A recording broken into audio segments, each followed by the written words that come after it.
ദേ ഇത് കണ്ടപ്പോൾ തന്നെ പലർക്കും കാര്യം പിടിയിട്ട് കാണും. അതേന്നേ ഞാനും പോയി ദുബായ് റണ്ണിന്. മെട്രോയിലൊക്കെ നല്ല മുടിഞ്ഞ തിരക്കായിരുന്നു. എന്തായാലും എനിക്കിരിക്കാൻ സീറ്റ് കിട്ടി. കാത്തിരുന്ന് ദുബായ് റണ്ണിൻ്റെ തലേ ദിവസമാട്ടോ ടീഷർട്ട് സെറ്റായത്. എങ്ങനെ യൂണിഫോമിറ്റിക്ക് ഞാനായിട്ടൊരു കുറവും വരുത്തിയിട്ടില്ല. ഒരു 5:30 ഒക്കെ കഴിഞ്ഞപ്പോൾ നമുക്ക് ഇറങ്ങാനുള്ള സ്റ്റോപ്പ് എത്തിയിട്ടോ.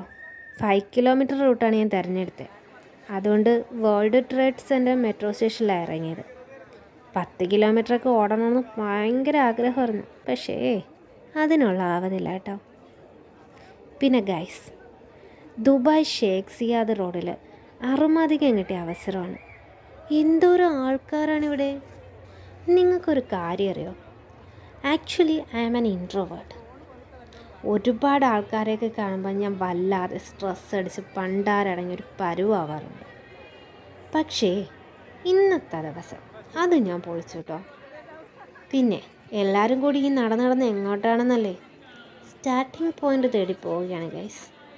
ദേ അതിൻ്റെ ഇടയ്ക്ക് പാരാഗ്ലൈഡിങ്ങുകാരുടെ ഒരു വമ്പൻ ഷോ ഉണ്ടായിരുന്നു.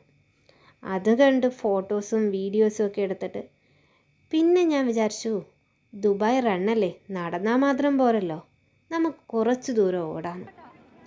ദേ അങ്ങനെ കുറച്ച് ദൂരം, വളരെ കുറച്ച് ദൂരം മാത്രമേ ഓടിയുള്ളൂ കേട്ടോ. ഈ തിരക്കിനിടയിൽ ഓടാൻ ഭയങ്കര പാടാണ്.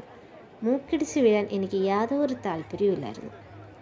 പിന്നെ ദുബായ് മാളും ബുർജ് ഖലീഫയൊക്കെ കണ്ടു തുടങ്ങി. ഫിനിഷിംഗ് പോയിൻ്റ് എത്താറായി കേട്ടോ.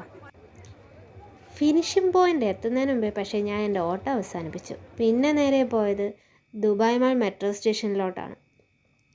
നടന്ന് ഒരു പരുവായി കേട്ടോ. ഇനി റൂമിലേക്ക് എത്തി. അപ്പോൾ ബൈ.